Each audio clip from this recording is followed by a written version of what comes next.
بتر لندن خطي بندي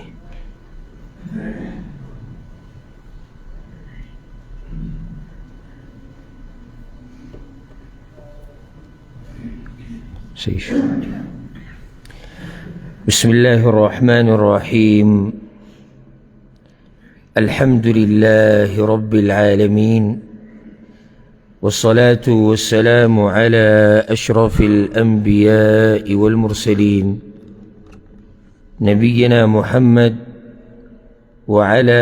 آله وصحبه أجمعين. أما بعد، دا مؤمن بنده خيونا بيانيدو دا قرآن و دا حدیث پرانا کے پا دی مقصد چی منگے پزان کی راولو او آخرنے بیٹھینو مسئلہ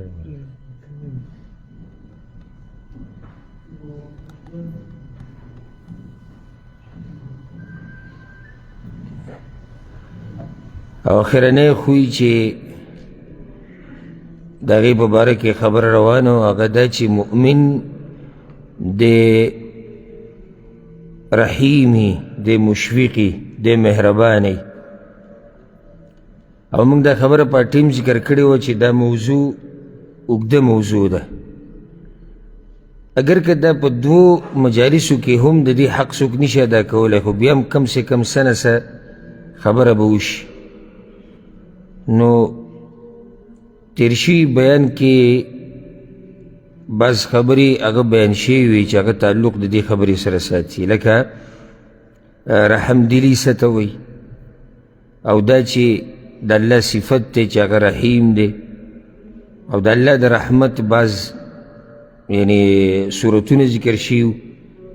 دغشان رسول صلی اللہ علیہ وسلم رحیم و مہربانو دا نیکانو خلقو دا صفت تی. بیدا خبر بیان شیو چی مؤمن رحیمی او دے رحم کون کی نو دے با پزام بانی رحم کی. ذہن کم سے خبر رازی کنا او دا بخبل زان رحم دی. نو منگو یو صورت دا رحم دا دے، یو انسان رحم دی لدے نو دے باول سکی بخبل زان بانی برحم کی. دا غین بعد بیا با مخلوقاتو بانی مہربانی کی او مخلوقاتو بندی با مشفق و مہربانی. دا غیب با صورتون ذکر کو جی دا خبر خوازیش دا طولنا یعنی استا دا نفس نباد چی استا خوشا کی کم خلق تی دا حقدار دی دی چی تا بدوی بند رحمو کی. لکا استا اولاد، استا اولاد، استا بچی، استا زامن، استا لونا، دوی استا دی مہربانی تا ضرورت لری او استا دی مین محبت تا ضرورت لری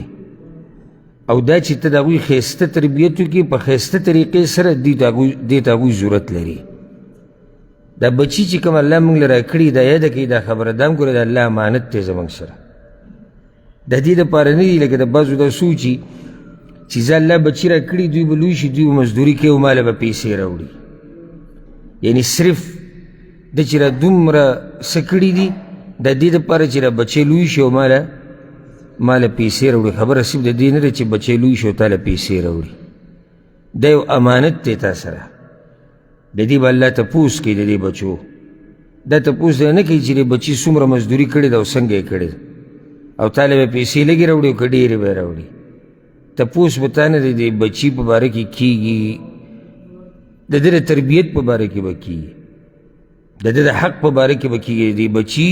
هم سا حقون دی پا مور و پلار باندی، یوازی دا مور پلار حقون دی پا بچو باندی.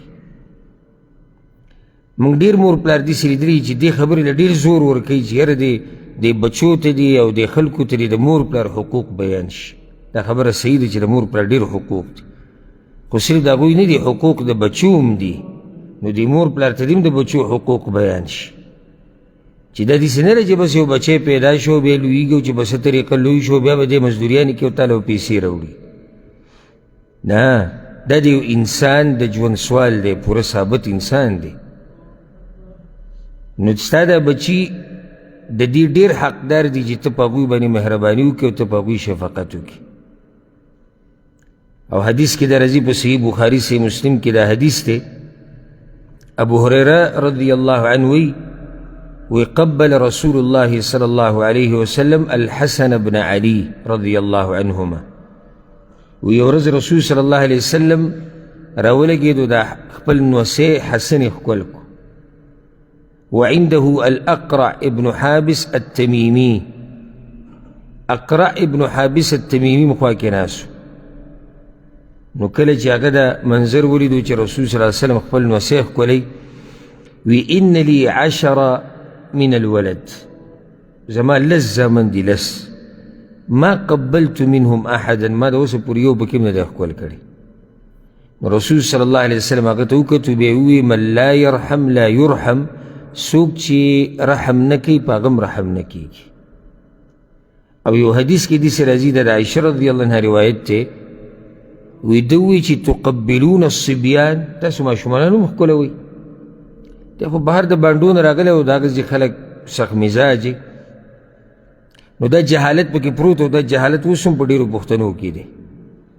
ښه تاسو ماشومان ښکلوئ، فما نقبلو، موږ خو نه ښکلو. رسول صلی الله علیه وسلم ورنه اشنا جواب ورکو او املک لك ان نزع الله من قلبك الرحمه، نو زه ستا دپاره بیا څه وکړم چې الله ستا د زړه نه رحمت ویستی دی. معنی دا چې د ماشوم ښکلول دا خو د رحمت خبره ده، دا خو د شفقت او د مهرباني خبره ده، د غیرت او د پښتو خبرې نه دي چې یاره زه یو بس نه منګ او زموږ ځان له لیول دی منګ دا بس داسې لاس ورسره هم دغه کړي. موږ ماشوم چې دی هغې کې نه رالو، موږ ماشوم چې دی ځان سره نه پرېږدو، موږ دا چل کوو، موږ دا ټول عمر له دی دا ماشوم د ځان نه زغلی، ټول عمر. بیا چې دغه ماشوم کله زلمی شي بیا دی ډېر کوشش کوي چې ځان ته رانږدې کړي، خو هغه نه رانږدې کېږي ځکه چې د ټول عمر د ځان نه زغلولی دی. د ټول عمر هغه کنځلی دی، وهلی دی، ټکولی دی، بېعزته کړی دی. هغه څه کوي چې داسې پلار خواله بیا راځي. او دا راته وویم چې دا ځوانان چې تباه کېږي او په نشو تماشو راوړي د هغې ډېرې وجې دي. یوه وجه د هغې دا ده چې کله مور پلار دا بچی د ځان نه لرې کړي نو ده ته داسې څوک نه میلاویږي چې ده په کور کې ورسره د زړه ولګي. دی بهر ته وځي، چې بهر ته وځي نو هلته دته فاسقان فاجران بېدینه خلک را مخامخ شي، هغوی ځان سره بوځي په نشو تماشو په ډمتو په هر څه کې ورننه باسي. ته به که پلار دی او که مور ده د بچي سره داسې معامله کې چې دا بچی ته نه او تا ولټوي چې چی شو زموږ پلاره، چی شو زموږ مور. دا نه چې د ځان نه یې داسې یو بدماش جوړ کړی چې واړه غریبانان کور ته هم نه راځي چې کله ته کور کې ناستې او په دې دا بس خوشحاله وي زه چې کور کې یم او څوک یم نه. نو دا خو ته خپل صفت نه بیانې، دا خو ته خپل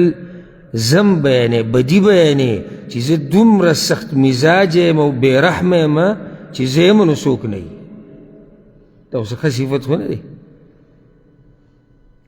ها غلو به م نه کې، افراط به م نه کې، تفرید به م نه کې. لکه بعض به یې داسې چې له منډه ماشوم په سر وخیجئ،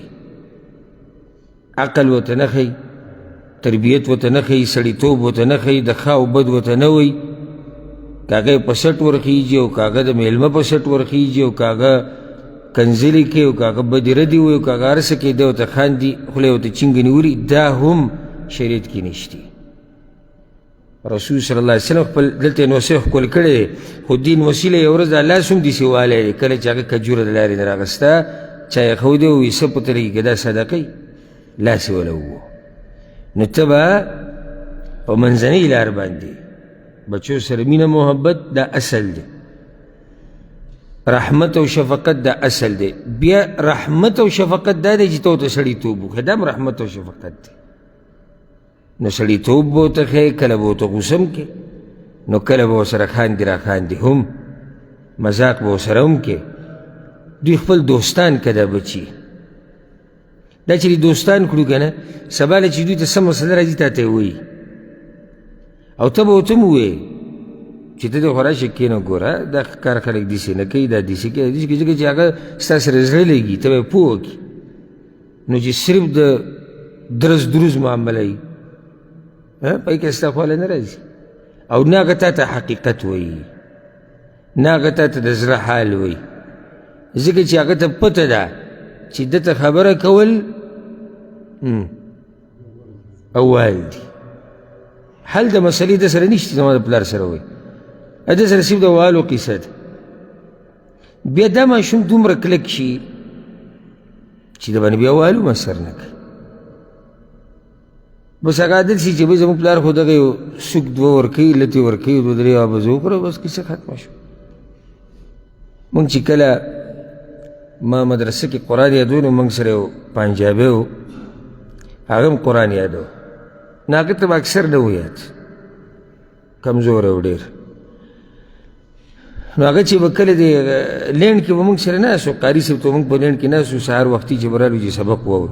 دی به پکې مونږ سره په لینډ کې ناست و خو چې کله به ده نمبر راغی لاس به یې داسې مخکې کړو یعنې ما ته نه دی یاد او هغه به چوکره واغست او دا لاس به یې له داسې کو که نه چې تک سور به یې کو که دا مسلمان به خوځېدو بیا چې به کله دې کې کار وشي بیا به ورته بل را مخکې به داسې او د هغه دغه طریقه و لینډ کې به ناست و اخره کې به ته یې ته پته و چې قاري صاحب ما سره نور څه کوي خو ویل مې که نه وایي دې وایي خو سره دلته شوی کله چې لاسونه نه سم داسې لکه دلته دا بعض ملګري چې د بلاکونو دا کار کوي که نه دقه شان دغه لاسونه و دیوالو داسې کړي لازم نه دی چې حل د یو بچي هغه په وهلو راوځي د هغې نورې هم ډېرې طریقې دي خبره لرې لاړه ځکه چې د بچو دا خبره ډېره اهمه ده خو خلاصه ده چې بچو سره د رحم او کرم معامله کوه چې رب العالمین تا سره د رحم او د کرم معامله په دنیا او په آخرت کې وکړي او ځکه خو رب العالمین تاله دا دومره اجر درکوي د دې بچو په تربیت د بچو په مرګ هم الله تعالی اجر درکوي حدیث کې دا راځي په صحیح بخاري کې دا حدیث دی انس بن مالک وی رسول صلی الله علیه وسلم وی ما من الناس مسلم يموت له 3 من الولد لم يبلغ الحنث إلا أدخله الله الجنة بفضل رحمته إياه دا مې ته داسې حدیث واورو که نه چې عین په دې موضوع کې دی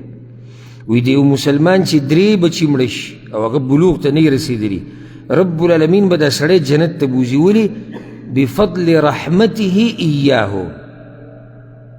د دې هغه رحم د لاسې چې په هغوی باندې کوو دا شفقت ته لاسې نو په دې باندې الله تعالی جنت ته بوځي او الله بې تعالی اجر درکوي دا داسې معمولي خبره مه ګڼه بلکې یعنی که د رسول صلی الله علیه وسلم رحمت ته وګورو هغه د بچو نه هم اخوا خبره اورېدلې ده هغه د نوسو نه هم اخوا خبره اورېدلې ده بلکې عام ماشومان هم په هغوی باندې به هغه رحم او کرم کوه او صحیح بخاري کې دا حدیث ته اسامه بن زید رضی الله عنه وی یو ورځ رسول صلی الله علیه وسلم زه راواغستم ماشوم په ورځو کې او په دې یو ورونې کېنولم او حسن رضی الله عنه راواغستو هغه په دې بل ورون کېنو او بیا نږدې کړو یو بل ته او بیا وی اللهم ارحمهما فإني أرحمهما یا الله د دواړو باندې رحم وکړه ځکه چې زه په دوی باندې رحم کوم نو دا حسن خو نوسی دی اسامه بن زید خو د هغه نه نوسی دی او نه یې زوی دی رحم معامله د مؤمن هغه صرف د خپلو بچو سره نه ده هغه د ماشوم سره ده که هغه ماشوم خپل دی او که هغه پردی دی ته چې په لاره کوڅه کې یو ماشوم ویري که نه د ده سره هم د رحم معامله کې د ده دپاره به هم یو ښه سوچ کې ځکه څه چې ته کري هغه به ریبې څنګه چې ته د نورو د بچو سره کوې داسې ستا د بچو سره کېږي او دا غټ نصیحت ته استادانو دپاره دی که هغه دیني علم کې دی او که هغه دنیوي کې ګوره ما په خپلو سترګو ډېر لیدلي دي کم استادان چې د خلکو د بچو خیال نه ساتي په تربیت کې رب العالمین د هغوی بچي تباه و برباد کړي دي ځکه چې دا بچي چې خلک راولي او د استاد سره پرېږدي که هغه دین ورته ښیي او که دنیا ورته ښیي دا یو امانت دی د خوا کې کېښود اتې بیا څه خبرېږي 8 ګنټې هغه تا سره ناست دی مور ته څه خبر ده او پلار ته څه خبر ده خو په دې خوشحاله دي چې بچي ته زما تربیت ورکوي او تا کا بچے تباہ و برباد کے یا تا کا غلط تربیت ہے یا صرف وہی ٹکے نو دا دی انسان خپل بچی به هم تربیت تا کوئی ونشي ځکه چې د نورو د بچو د تربیت خیال نه دی ساتلی د ده بچو ته ښه تربیت نشي کېدی او دا ما په خپله ګورې یو څو کسان لیدلي زه پیژنم چې هغوی استادان دي او خپل بچي داسې دي چې زما خواله پکې دوه درې راغلي دي چې د بچو سره څه وکړو نو تعجب به په دیو کې چې د نورو د بچو تربیت کوي هغه جاړي چې زه د خپلو بچو سره څه وکړم نو معامله صرف د خپلو بچو نه ده هغه عامه ده او حدیث کې راځي سبحان الله د رسول صلی الله علیه وسلم د رحم او مهرباني ته د بچو سره امام نسائی دا حدیث راوړی دی امام بیهقي م راوړی دی چې رسول صلی الله علیه وسلم به کله سجده ولګوله که نه مانځه کې نو حسن او حسین رضی الله عنهما دوی به د رسول صلی الله علیه وسلم پر املا باندې سواره شو په سجده کې نو د صحابه کرامو به یو روایت کړی چې د صحابه کرامو به د ماشومانان منع کول او وروسته به ورته وایي که نه چې داسې مه کوئ بیا نو هغه به دې ملګرو ته وایي ان دعوهما پرېږدئ پرېږده ماشومانان دي وایي چې مونځ به یې ختم کو نو دا دوه ماشومانان به یې راواغېستو خپل غېږ کې به یې کېنول چې سلام به یې وګرځو بیا به یې وي من احبني فلیحب هذین څوک چې ما سره محبت کوي د دې دوو سره دې محبت کوي حسن او حسین رضی الله عنهما سره یو حدیث کې راځي چې رسول صلی الله علیه وسلم یو پیر د سجده سمه اوږده کړه انوسې په ملا باندې سور شوی او سمه اوږده کړه بیا یې ووایي ملګرو ته وایي سجده ما اوږده کړې ده د لاسه ځکه چې زما دې بچي زما نه سورلۍ جوړه کړې وه نو د هغه لوبې د هغه مزاج د هغه طبیعت یې په هغه ټایم نه خراب و دې ته وایي مهرباني او موږ که چېرته خپل بچی ځان سره منزله صرف راوستو نور خو هر څه پرېږده نو بس زموږ د خلکو بیا دا کیسې سټارټ شي دا نو اوس دې ته او نه نو څه چل شو دی بچی یې نه دی ځان سره به یې نه راولي تربیت به یې نه کوي دا جومات به ورته نه ښیي دا دنیا به ورته نه ښیي دا سړیتوب به ورته نه ښیي دا خلک به ورته نه ښیي که غریب جومات اول صف ته راشي نو دومره چغې پې ووایي دومره چغې دا ورني صف والا چې د هغه نه وار پر خطا شي نو نږدې چې د ستنو منو له په ګړز ورشي ځکه چې وار پر یې وله خطا کړي دومره چغې پې وویل بیا چې لوی شي ډېر ورته تقریرونه کوي چې اولني صف له راځه خو بیا نه راځي هغه تاسو غولې اوس زموږ جاره شنه نه شوه چې پښتنو اولنی صف د ټولو نه غوره او چې پښتانه راننوځي ګوټونو ته زور کوي شاته ځکه چې په وړوکوالي کې دوی ځغلولی شوي دي ښه عربو ته وګوره ماشوم به ځان سره راوایي په اولني صف کې ودرېږي بل چې خوا کې ولاړ دی هغه د دې ماشوم په سر لاس راکېږي نو الله دې وي نیکمرغه لوی کړي ماشاءالله د ماشوم جذبه ښه ډېره وي سبا له بیا په خپله راځي چې د پلار یې نه هم دی راځي او زمونږ هغه دغه ځینه وځي ښه که چېرته د پلار په مېلمنو سره ناستي او دغه هلک راښکاره شي په دې دروازې په دروازې کې د هغه راښکاره کېده او د دې چې اکثر په جام یا په ګیلاس یا په شیشي مو ولي هغه ور پې ولګي او ګړز وکړي زه درته کره استاد داسې چل وکړم نو دلته هغه چا سره ناستي بیا زنانو سره ناستي یا د مور سره د خور سره پرېږده چې بهر کښېني چې دی د سړو عادات یې زده کړي او دی د سړو هغه خویونه یې زده کړي وګوره پخواني عرب نه پخواني هغوی به د خپل ماشومانان په وړوکوالي کې د پیو دپاره بانډو ته لیږل او صحرا ته به یې لیږل خپلې مور به له پی نه ورکول بهر ته به یې لیږو ولې و چې دی بهر سړیتوب یې زده کړي د ده بدن کلک شي په ده باندې آب و هوا ولګي د هغه ځي د هغه ځي هغه خویونه دی ویني یو مضبوط سړی دی جوړ شي دغې زمونږ یو مضبوط ځوان پکار دی نو رسول صلی الله علیه وسلم ځان سره راوستی دی کوم ځای ته جومات ته یې راوستی دی سبحان الله او بلکې دې نه ته عجیبه ووایم دا خو نوسي دا پرېږده حدیث کې راځي په صحیحینو کې د په صحیح بخاري صحیح مسلم کې ابو قتاده رضی الله عنه وایي چې ما یو ورځ رسول صلی الله علیه وسلم ولیدو خلکو له امامتي ورکوله وأمامة بنت أبي العاص على عاتقه فإذا ركع وضعها. ما ولد د رسول صلی الله علیه وسلم نوسی د زینب لور او د ابو العاص رضی الله عنه لور، دا وی رسول صلی الله علیه وسلم په دې مانځه کې به خپل ولي کېنولي وه، په مانځه کې کله چې به رکوع له لاړ وضعها کته به کېنوله. واذا رفع من السجود اعادها، چې کله به د سجدې نه راپاڅېدو نو هغه ماشوم به بیا ځان سره ځمکې نه راواغسته. دې ته وایي رحم او کرم د ماشومانانو سره. مؤمن په زړه کې شفقت او په داسې مخلوق به شفقت څنګه نه کوي چې هغه کمزوری دی. زه دا خبره نه کوم چې ستا بچی دی، بچی دی خو ته لازم شفقت کوي. چې بچی دی او ماشوم دی، بیا چې عام بچی دی عام ماشوم دی هم به په ده باندې شفقت کوي. او رسول صلی الله علیه وسلم پسې چې کله صحیح بخاري صحیح مسلم کې حدیث دی چې یوې لور په رسول صلی الله علیه وسلم پسې استازی راولېږو، کسې پسې راولېږو د رسول صلی الله علیه وسلم لور، وی یا رسول الله راشه. پلار یې راوغوښت، د زوی زنکدن و، د رسول صلی الله علیه وسلم د نوسي زنکدن و. نو رسول صلی الله علیه وسلم دغه کس ته وایي چې ورته ووایه چې څه چې دي هغه د الله دی او څه چې واغستو د الله دی، او د الله سره د هر شي یو نیټه ده، ته صبر کوه د الله نه اجر غواړه. هغې قسم ورکړو چې راځي وي، اقسمت لتأتینها، قسم یې وکړو چې لازم به راځي. نو رسول صلی الله علیه وسلم لاړ، سعد بن عباده، معاذ بن جبل، د یو څو صحابه کرامو سره لاړ. فدفع الصبي الیه، نو هغې هغه ماشوم خپل پلار له ورکړو رسول صلی الله علیه وسلم له. ونفسه تقعقع، او د هغه دا ساه په دې سینه کې ګډه وډه شوې وه، لکه سړي باندې زنکدن راشي که نه، نو په دې سینه کې دا ساه ګډه وډه وه. ففاضت عیناه، نو د رسول صلی الله علیه وسلم د سترګو نه اوښکې روانې شوې. نو سعد رضی الله عنه ورته یا رسول الله دا څه دي؟ ورته وی هذه رحمة جعلها الله في قلوب عباده، دا رحمت ته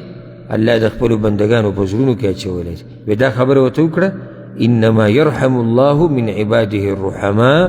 الله په خپلو بندګانو کې په هغه بندګانو باندې رحم کوي کوم بندګان چې په مخلوق باندې رحم کوي. نو که ته رحم کوي په مخلوق باندې، الله په تا باندې رحم کوي.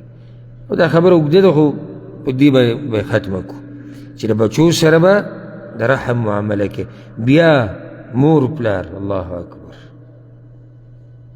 احوج الناس الى رحمتك، یعنی په خلکو کې چې ستا شفقت او مهرباني ته ډېر ضرورت لري هغه ستا دا مور پلار دي، چې ته د دوی سره د رحم او د کرم د شفقت او د مهرباني معامله وکړي، سختي ورسره ونه کړي، بد اخلاقي ورسره ونه کړي، بېعزتي ونه کړي، عجزي د هغوی په مخ کې کوه، تکبر د هغوی په مخ کې ونه کړي. او دا خو الله په قرآن کې دا وصیت مونږ ته کړی. الله وی اما يبلغن عندك الكبر احدهما او كلاهما فلا تقل لهما اف، که دا دواړه یا په دې کې یو بوډاوالي ته ورسي نو اف ټکی به ورته نه وی، ځکه چې په دې سره د هغوی هغه طبیعت چې دی هغه ګډوډ کېږي. او الله وی ولا تنهرهما وقل لهما قولا كريما، الله وی رټې به نه چې خبره ورسره کړي، ډېرې عزتمنه خبره به ورسره کړي. واخفض لهما جناح الذل من الرحمة، الله وی وزرې به کته کړي د هغوی په مخ کې د رحمت او د شفقت د لاسه.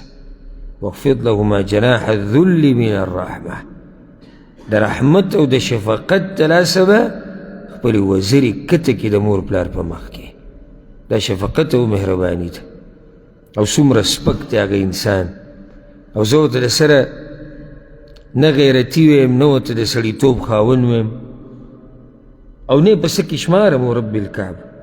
چې هغه د مور پلار په مخ کې د زور او د چغو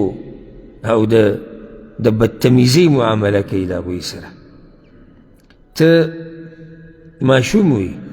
هغوی تا سره د رحم معامله کړې وه، د شفقت او د مهربانۍ د سره کړې وه. نن هغه ستا رحمت او شفقت ته ضرورت لري، ته ورسره د تکبر او د لویۍ معامله کې. مخکې ورځو کې مې یو ویډیو ولیده، یو ملګري راته راولېږله، یو مور جاړي، وایي زه بچو په شریکه والې یم، ورسره د هغوی ښځو مې ووالې یم. زه په ما باندې په هغه ځي کې د هغونه ځیږ شو او داسې سوچ کې لاړم چې داسې به مې نو بیا مې ځان له جواب ورکړو چې شتي که نه دا قصه تا اورې نه، چې داسې به م یو سړی چې د هغه لاس به اوچتېږي په مور باندې، او داسې به م یو انسان یي چې هغه زه د انسان خبره کوم، یعنی انسان عام چې والي که مسلمان که کافر، هغه څه دا احساس چې دا زما مور ده، بلکې څاروي ته هم دا پته چې دا زما دا مور ده، زناور ته هم پته، او دا ظالمان را لګېدلي دي او دغه بوډۍ یې وهلې ده او سره د ښځو. نو تا سره هغې دا چل چېرته کړی، تا سره د رحم او د کرم معامله کړی، نن چې کله هغوی کمزوري شو او د مټو نه یې زور ختم شو، ته د هغوی ته خپلې مټې ښیې. څه بېشرم انسان دی چې څوک دا کار کوي. زور خو هغه چا ته چې کمزوری دا یاده که، زه عامه خبره کوم د مور پلار نه، زور خو هغه چا ته چې کمزوری دا د سړیتوب کار نه دی. ګورې لکه اوس په لاره کې یو فقیر ملنګ ولاړ دی او غریب کمزوری، او ته هغه ته زور ښیې او ته زورورې، دا د سړیتوب کار نه دی. یا یو سړی د بدن نه کمزوری دی او ته هغوی ته زور ښیې، ته دې زورورې، دا د سړیتوب کار نه دی. پاتې دا چې مور پلار کمزوري شي ته هغوی ته زور ښیې او هغوی وهي. زه خو دې ته سوچ کوم چې دا لاسونه اوچتېږي څنګه، الله اکبر. بلکې زه خو په دې تعجب کوم چې د اواز څنګه اوچتېږي د مور په اواز باندې او د پلار په اواز باندې. او ابو هریره رضی الله عنه چې به کله د کور نه راوتو که نو مور ته به ووایي مورو زه لاړمه، الله دې په تا داسې رحم وکړي لکه څنګه چې تا زه رالوی کړی یم. دا دغه عادت و چې له کور نه ووتو، هغې به ورته لاړ شه، الله دې په تا داسې رحم وکړي لکه دا څنګه خیال چې ته زما ساتي. نو یو ورځ هغه ته محسوسه شو چې زما د اواز دا اوچت شوی دی، نو صدقه یې ورکړه د الله په لار کې، او ځان یې ملامته کړو چې زما اواز د مور په اواز اوچت شوی دی. خلک داسې مینه محبت کوي د مور پلار سره. سلفو کې ډېرې واقعي دي، خو دا موضوع به رانه بیا د مور پلار طرف ته لاړه شي چې هغوی به بره په هغه کمره له پاسه نه ګرځېدو، په کومه کمره کې چې به د هغه مور پلار پراته وو، کور ته به کوټې ته به بره وختو که نه چت ته، او څه کار به و، په هغه طرف په نه ورتلو د چت ته کمې حصې لاندې چې مور پلار دي وي، لاندې مور پلار دي، زه څنګه به راګرځم. داسې قدرمن خلک وو. او چې پلار به روان و یا مور، مجال د بچي سوچ هغه به دې مخکې شي و په لاره کې، اگر که هغه کونټي رواني او کونټۍ سره رواني، امساو سره په لاس کې کونټي رواني، خو دغه پلار دا چې د میږي په مزل دی روان دی، دا بچی به پسې دقه شان رو روان و. او دغه خلک دي چې تاریخ هم یاد وساتل، او د هغې نه مخکې رب العالمین به دوی له بې شماره اجر ورکوي، او د دوی بچي هم د دوی سره ښه کوي. او حدیث کې دا راځي، رسول صلی الله علیه وسلم وایي د خپل مور پلار سره ښه وکئ، ستاسو بچي به تاسو سره ښه کوي. نو زموږ مور پلار ډېر حقدار دي د دې چې موږ د هغوی سره د رحم او د کرم معامله وکړو. او د ټولو نه لوی رحم او کرم سره دا ته زه ووایم چې کله د مور پلار د قبرونو په منځ کې پراته وي، په دې انتظار باندې چې قیامت به راځي او زه به پاسم الله ته به ودرېږم، نو په دغه ځای کې دوی سخت ضرورت لري چې ته دوی ته دعا وکړي چې یا الله ته یې وبخه، او د دوی په نوم باندې د خیر کار وکړي چې رب العالمین دوی له اجر ورکړي. دا لاسونه الله ته اوچت کړي، وژاړي، د سترګو نه دې اوښکې روانې شي چې یا الله زما هغه مور پلار چې کوم مړه دي، یا الله د هغوی هغه قبرونه پراخه کړي. وژاړي الله ته چې یا الله زما مور پلار په یو اوږد سفر باندې وتي دي، یا الله ته هغه سفر ورته کم کړي، او هغه ورته اسان کړي. وژاړي الله ته چې یا الله هغه مور پلار زما نه پناه شوي دي د خاورو د ډیري لاندې، یک یوازې ستا رحمت ته او تا ته پراته دي، یا الله ته پرې رحم او کرم وکړي. دا قسمه دعاګانې انسان وغواړي د مور پلار دپاره. دا لوی رحم او کرم دی. او صحیحینو کې حدیث د عایشه رضی الله عنها وی د رسول الله صلی الله علیه وسلم سړی راغی یا رسول الله زما مور مړه شوه، خو موقع ورته میلاو نه شوه د وصیت، چې څه وصیت یې کړی وی. واظنها لو تکلمت تصدقت، مور یې پېژنده، دینداره مور یې وه. یا رسول الله که موقع ورته میلاو شوی وی نو د صدقې څه وصیت به یې کړی و. فهل لها اجر ان تصدقت عنها، نو الله به وله اجر ورکړي چې زه د هغې د طرف نه صدقه وکړم. رسول صلی الله ورته ویل نعم، ولې در الله اجر نه درکوي؟ دا د مور پلار سره ښه دي چې په قبر کې پراته وي، ته د هغوی په نوم صدقه ورکړي، ته د هغوی په نوم د خیر کار وکړي. دا غټ ښه دي د مور پلار سره، بغیر د دې نه چې ته دې پسې ګرځې چې زما دې نوم وشي یا نه. ته د مور پلار سره ښه کوه، رب العالمین به دې وځلوي په دنیا او په آخرت کې. دومره عزتونه به راته میلاو شي د آخرت نه مخکې په دنیا کې چې ته به حیران شي. د دې داسې چې تا د مور پلار سره ښه کړي دي. او لازم نه چې دا مور پلار به ژوندي تا ته به دعا کوي نو په تا به رحمتونه راورېږي. ولې الله نیني ته چې د مور پلار دپاره د شپې په توره تیاره کې الله ته جاړې او هغوی په قبرونو کې پراته وي، الله نیني ته چې ته د مور پلار دپاره جاړې الله ته؟ نو الله خو تعیني که نه، په تا باندې به د رحمت بارانونه راووري رب العالمین. داسې رحمت به درته میلاو شي. په مخه د مور پلار دپاره دعاګانې غواړي. او ځکه الله څه وایي؟ وقل رب ارحمهما کما ربیاني صغیرا. او وایه داسې چې یا الله زما په دې مور پلار داسې رحم وکړه لکه څنګه چې زه وړوکی رالوی کړی یم، ډېرې سختۍ تېرې کړي دي. او ځکه بعض علما وایي څنګه چې دا 5 منځونه په تا فرض دي نو کم سے کم 5 پیرې وي د مور پلار دپاره دا دعا غواړه. هسې علماو بعضو دا خبره کړې. او زه ته خپله دا خبره وکړم، یعنې بس خبرې خو ښه نه یي کول، خو هسې دې دپاره چې په خیر کې د چا اقتدا وشي نو ښه. ما په ځان د یو څو استادانو نومونه، یو څو خپلوان او د هغوی په سر کې مور پلار، دا ما په ځان واجب کړي دي چې په هر منځ کې که هغه فرض وي او که هغه نفلي زه به دوی دپاره دعا غواړم. دا ما په ځان لازم کړي دي. او که هغه زه اوږد لمونځ کوم که هغه زه لنډ کوم، که د سبحان رب العلا پکې یو موقع میلاو شي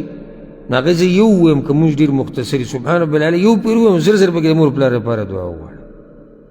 به یو څو استادان چې زما زړه ته ډېر نږدې دي او ډېر څه چې ما یې زده کړي د هغوی لپاره دعا خاص غواړم. یو څو خپلوان نور دي.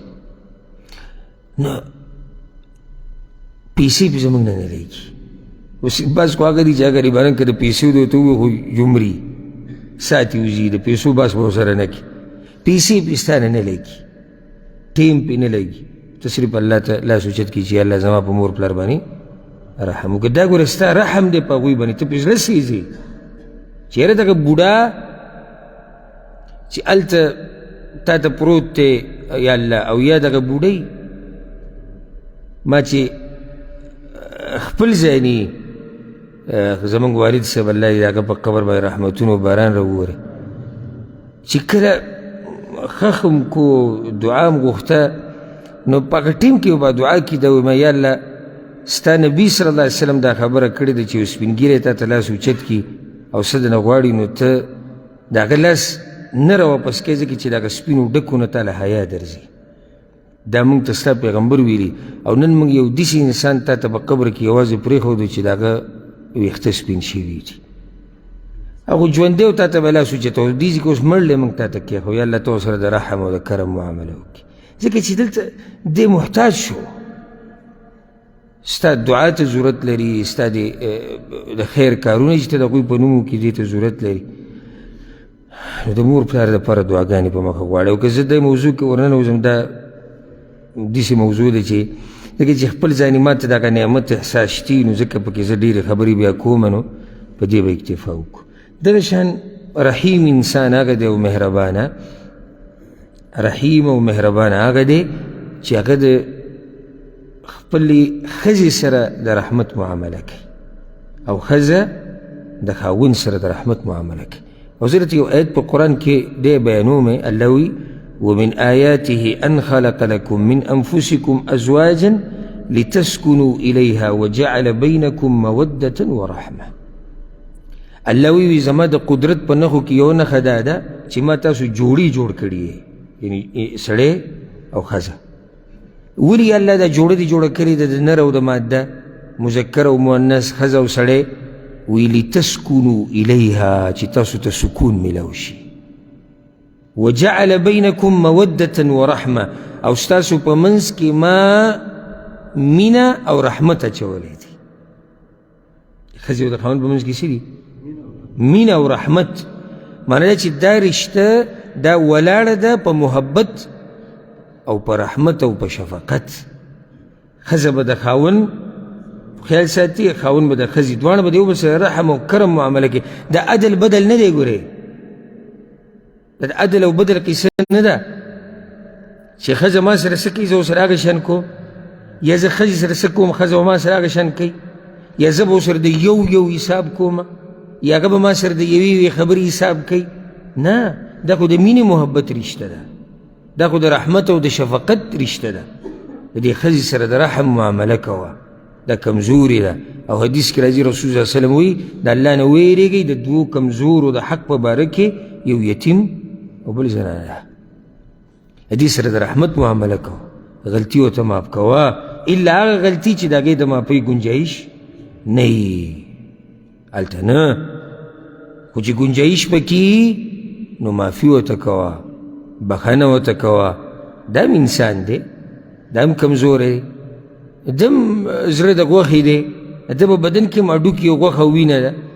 دا نه چې دا تا مشین کور ته راوستی دی، یا دې چې دی یو څاروی کور ته راوستی دی زناور، او سحر ماښام به دی صرف ستا خدمتونه کوي، او بیا به ستا د مور پلار خدمتونه کوي، او بیا به د بچو خدمتونه کوي، او بله ورځ بیا دغه ترتیب دی. نه، دا خو انسان دی، هغه هم ستړي کېږي، دغه ښځه هم خفه کېږي، هغه هم یریږي، هغې هم زړه شتي، د هغې هم ډېرې شونو ته زړه کېږي. دا نه چې ته صرف خپله وی او د هغې خبرې ته سره ګورې، نه، بلکې ته به د رحم او د کرم معامله کوي د هغې سره. او دغه شان به ښځه د خاوند سره د رحم او د کرم معامله کوي، مهربانه به په خپل خاوند باندې. که چېرته دا خاوند راولګي او د ښځې سره ظلم وکړي، نو په کار دا دی چې دا ښځه یې معاف کړي، چې دا زما څه دی؟ زما خاوند دی، د ده لوی حق دی، زما دپاره داسې لکه غر. خیر دی که نن د ما ته تیزه خبره وکړه، خیر دی که ده په ما باندې ګزار وکړو، خیر دی خیر دی خیر دی، ځکه چې ټوله مسله هغه د رحمت او د شفقت. او چې څو پورې تا په ښځه زړه نه یي سېزلی که نه، او ښځې په تا زړه نه یي سېزلی، هغه وخته پورې دا ژوند نه تېرېږي. مهربانه ښځه د خاوند د یوې روپۍ خیال ساتي، ځکه چې هغه په دې خاوند باندې مهربانه وي. مهربانه ښځه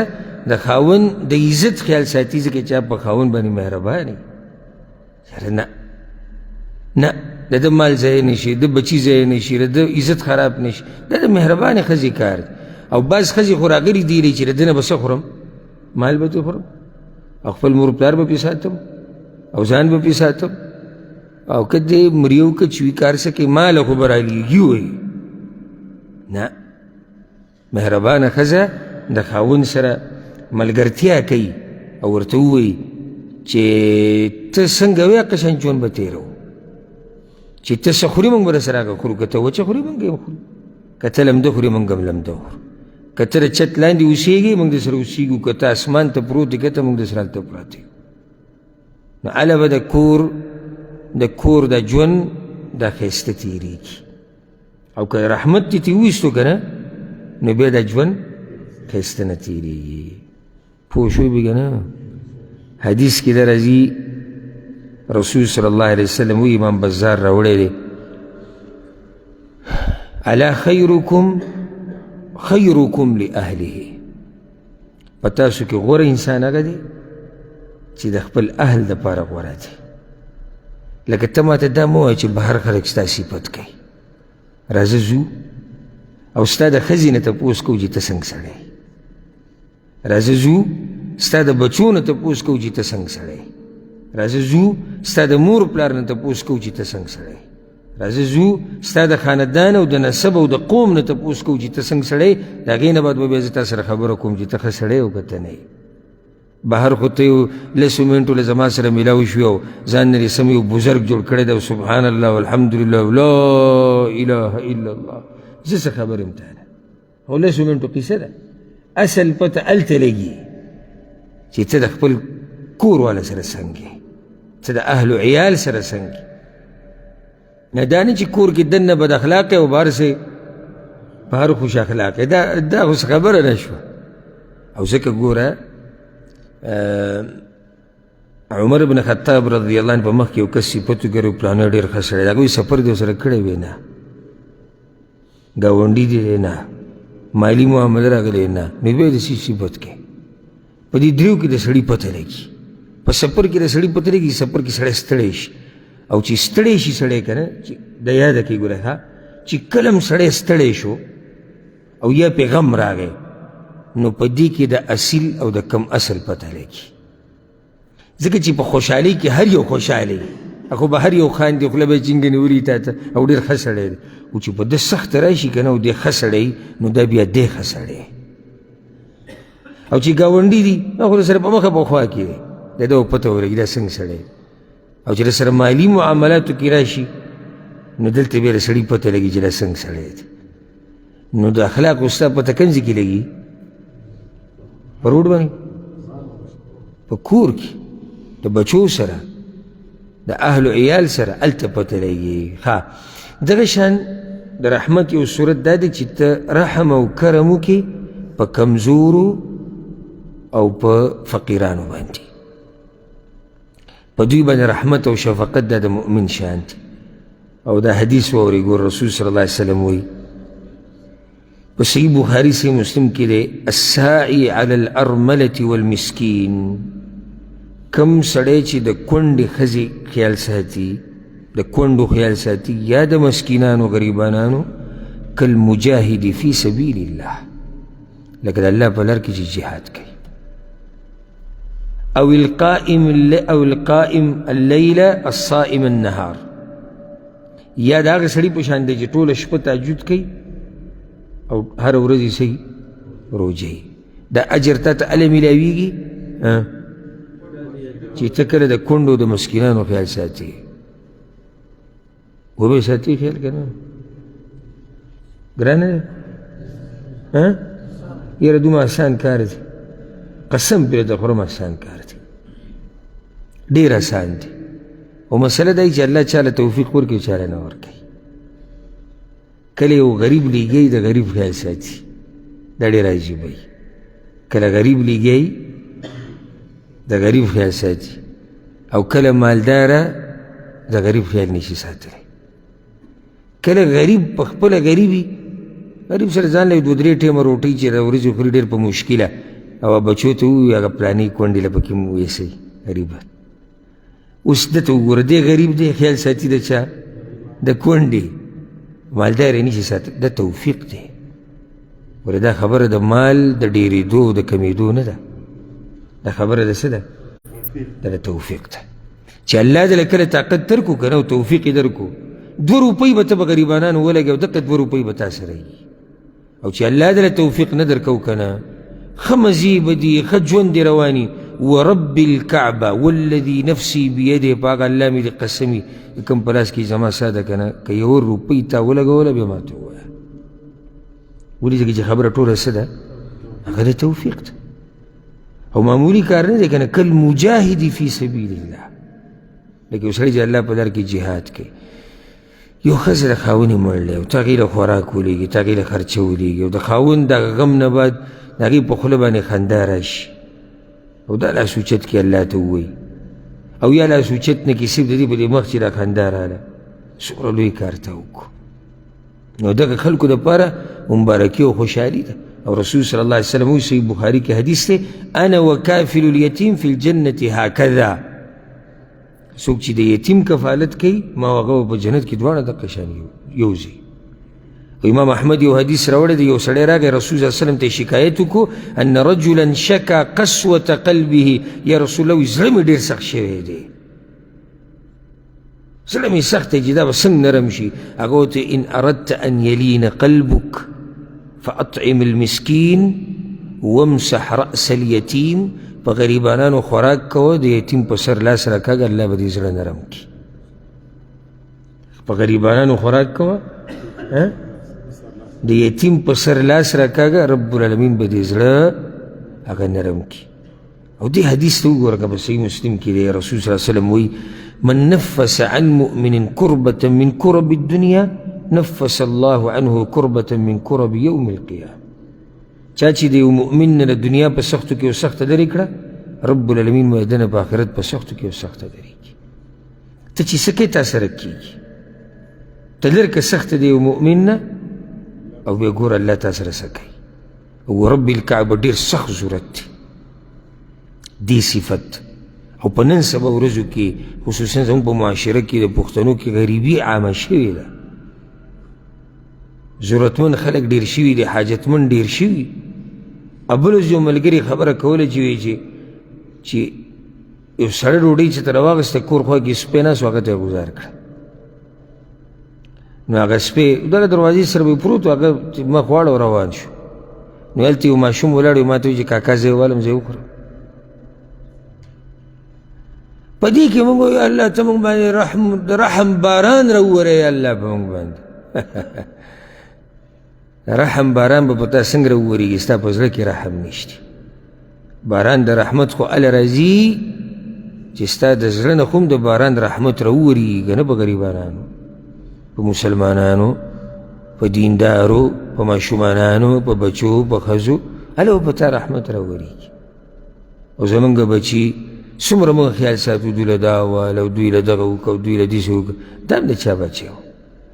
چې سړی ډوډۍ پسې ګرځېدو. نو دا به راته نه وایي چې زموږ په معاشره کې غریبانان نشتي. نشتي؟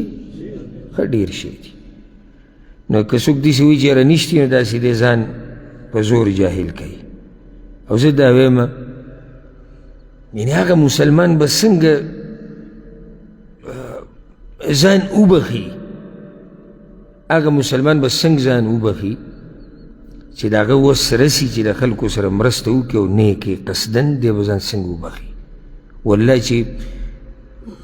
کله څوک داسې وي، موږ خو ډېر کمزوري بندګان یو د الله پاسې د نیکانو خلکو خبره ته کومه. کله داسې څوک وینې که نه چې په هغه باندې څه سخت یې او ستا وس نه وي چې دا سخته ته درکړي، د سړي دا زړه داسې چې سم په دې سینه کې دننه د خفګان نه داسې ټوپونه وایي چې الله څه وکړمه، نو د ده نه زه سخته څنګه لرې کړم. مؤمن دا حالي. الله دې په موږ کې رحم دا صفت پیدا کړي. دغه شان دا چې د رحم معامله یو دا ده چې ته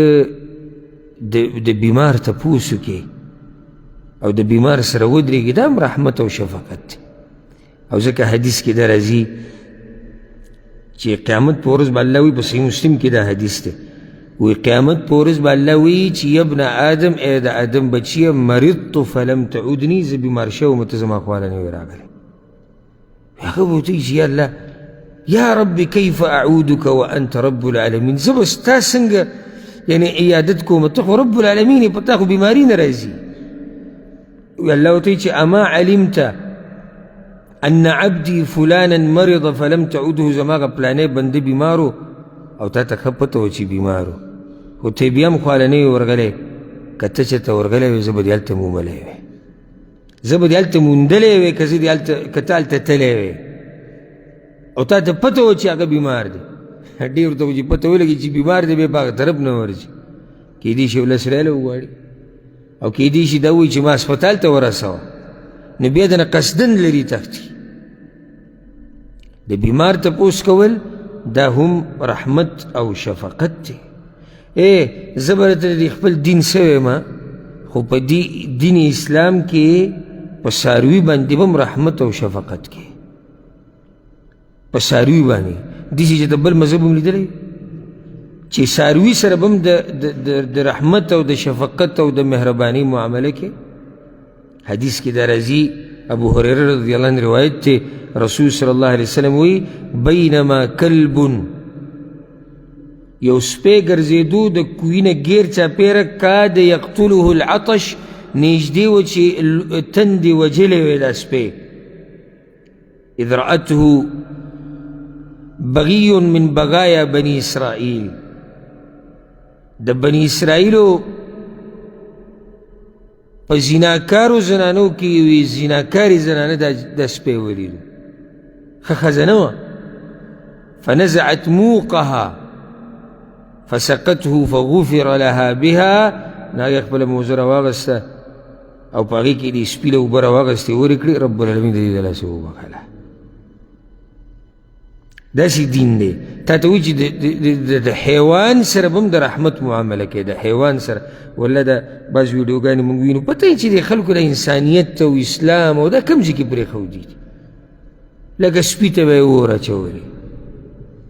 پیشو ته به یې اور اچولې یا سپی به یې پانسي کړی یا بل څاروی زناور د هغه سره به دا قسمه ظلم کوي سړي ورته را زړه خفه شي والله او حدیث کې دا راځي په صحیحینو کې دی د هشام ابن زید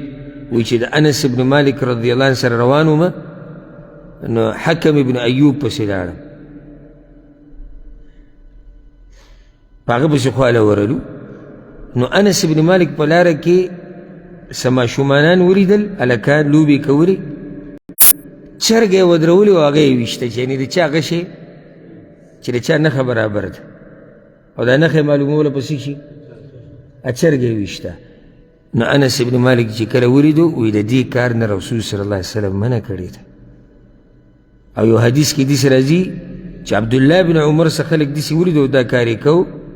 نو عبدالله بن عمر ورته من فعل هذا دا کار چا وکړو ان النبي صلى الله عليه وسلم لعن من فعل هذا رسول صلى الله عليه وسلم لعنت ویلې د په هغه چا باندې چې څوک دا قسمه کارونه کوي او حدیث کې دا راځي دې ته غوږ کېده په صحیحینو کې حدیث دی یاره دې بعضو ته به حیران شي د انسانانو حقوق نه ادا کوي چې دوی به د قیامت پر ورځ څه حالي دلته سوی رسول صلى الله عليه وسلم عذبت امرأة في هرة سجنتها حتى ماتت فدخلت فيها النار لا هي أطعمتها ولا سقتها ولا هي تركتها تأكل من خشاش الأرض یو ښځه جهنم ته د یو پیشو د لاسه لاړه د یو پیشو د لاسه ښځه جهنم ته تللې ده ولې وی تړلې وه تر دې چې هغه مړه شوه نو نه یې وله په خپله دې پیشو له خوراک ورکو څښاک یې وله ورکو او نه یې پرېښودې چې هغې ځان له څه خوراک کړی وي دا چې د بچو حق نه ادا کوي او د ښځې او د مور پلار او د خپلوانو او د خپلې معاشرې د دې خلکو به څه حالي دلته ګوره د پیشو سره ظلم هغه ښځه جهنم ته لاړه او ځکه رسول صلی الله علیه وسلم وی څاروی چې الالې چاړه به څه کړي تېروی کړي او یو څاروی به د بل په مخ کې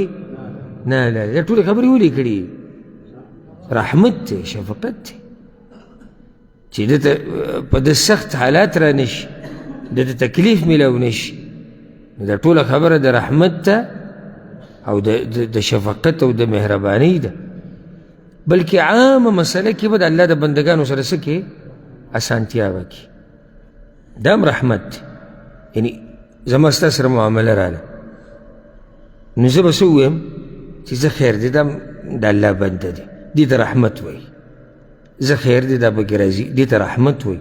او رسول صلی الله علیه وسلم چې کله معاذ بن جبل او ابو موسی الاشعري رضی الله عنهما یمن ته لیږل نو ورته ویلي یسرا ولا تعسرا اسانتیا به خلکو ته جوړوئ سختي به نه جوړوئ ګورې د خلکو سره دا معاملات څه کوي اساني کوي دا رحمت دی دا نه چې په یو خبره پورې نښتې یو نیم به دې په روپۍ کې پیچي کي او هغه به یو روپۍ اکتی او یو به راشي نه نه نه ته راشه که نه ته راشه څنګه او که دې وله معمولي ګاډی وګرو دا دې ځان له بله جاښه وکته اوس به ولاړې نه نه دا خو داسې او دا داسې که کور کې معمولي مسله راله او څه خراب را خراب شو به خو دې پرېږدي نه او ته د هغه په کور کې اوسېږې تا څنګه دا چلو او تا څنګه دا چلو او دا دې وکړه او دا یو سړی تا سره کار کوي کار تې وران شو رانیولی دا تا څنګه دا چلو او دا د الله د بندګانو سره اسانتیا جوړه کړه چې الله تا سره اسانتیا جوړه کړي او څومره چې خبره د الله د بندګانو سره اسانه دومره الله تا سره اسانه او چې څومره د الله په بندګانو باندې سختې دومره ګوره الله په تا باندې هم سختې ګوره دا یاده که دا خبره ته اسانه وه الله یې تا ته اسانه او ځکه رسول صلی الله علیه وسلم ګوره د خیروتو ګوره امام احمد امام مسلم دا روایت راوړی اللهم من ولي من امر امتي شيئا فشق عليهم فاشقق عليه یا الله که زما د امت مشرتیا چاته میلو شي د یوې خبرې د یو کار او دی زما په امت باندې سختی جوړوي یا الله ته پې هم سختی جوړه که خیري دي یا الله چې څوک سختی جوړوي ته پې هم سختی جوړ که او یا الله که څوک ورسره اسانتیا کوي نو یا الله ته ورسره هم اسانتیا وکړه او که څوک ورسره نرمي کوي یا الله ته ورسره هم نرمي وکړه ښکلی ژوند هغه دا دی چې د الله بندگانو سره د رحمت او د شفقت معامله وکړي او دا یو اوږده موضوع ده نور هم ډېرې خبرې پکې پاتې دي خو په دې باندې به اکتفا وکړو او لنډ هغه دا ده که تاسو د رحمت فضیلت معلومول غواړئ نو قرآن او حدیث کې فضیلت د دې وګورئ چې چا په زړه کې رحمت وي دله الله څه ورکوي او یو څو ورته ما بیان کړو د رسول صلی الله علیه وسلم سیرت مطالعه کړي دا ټول رحمت او رحمت دی او ځکه ورته څه وایي رحمت للعالمین ټول رحمت او رحمت دی که رحمت په ځان کې راوسته غواړي د علماو سره کښېنه خو د هغه علماو سره چې هغوی د رحمت خاوندان عام هغه خلکو سره کښېنه چې په هغو کې رحمت او شفقت او داسې سخت نه وي سخت مزاجه نه وي ځکه چې انسان چې د چا سره کښېني نو د هغوی نه خوی زده کوي او د پښتو متل دی وایي چې د ډم په ګاونډ شوې نو ډم به شي او چې د مولا په ګاونډ شوې مولا به شي نو چې کله ته داسې د نرم خویو خلکو سره کښېنې پاسې نو ستا د زړه خوی به دا به هم نرم شي او ستا په دې زړه کې به هم رحمت راشي خو چې ته اوس د داسې یارانو سره ناست یې چې د بریتو نه وینې ساسې حالانکې د روپۍ خلک نه داسې قصې دي او دا قصو ولا پیژندلی کېږي او ځکه دا متل دی پښتو کې وایي چې کم یو ډېر ګړلیږي نو هغه ډېر هغه ورېږي هم نه او موږ چې دی موږ دا چلو کو موږ راونیو موږ ورته داسې وو موږ کله چې ته دا قصې اورې په تا کې هم دا خوی راځي چې یاره دا باتوري به دغه نو ځکه چې هغه هغه خو سهار ماښام دغه قصې کوي راشي زه هم دا کار کوم نو د داسې خلکو سره کښېنه پاسه چې هغوی رحم دلی او خبره په دې ختموم یاده که دا د رسول صلی الله علیه وسلم خبره په تیر شوي بیان کې ما په اوله کې راته ویلو الراحمون یرحمهم الرحمن چې کم خلک په نورو رحم کوي رحمان په هغوی باندې رحم کوي قانون یاد که قاعده یاده که نظام دی د الله چې څوک رحم او شفقت او مهرباني کوي په مخلوق رب العالمین رحم او شفقت او مهرباني کوي په ده باندې ستا مرضي ده که د الله رحمت ته دې ضرورت وي نو خو بیا دا صفت په ځان کې هم راوړه چې ضرورت تې نه نو بیا خپله کوه او الله ته مخامخ کېدی د ټولو نو رب العالمین دې دا صفت په موږ کې پیدا کړي او الله دې زموږ زړونه نرم کړي او رب العالمین دې موږ له توفیق راکړي چې هغه د مخلوق سره د رحم او د اسانتیا معامله وکړو او رب العالمین دې موږ سره هم د رحم معامله وکړي هذا والله أعلم وصلى الله وسلم على نبينا محمد وعلى آله وصحبه أجمعين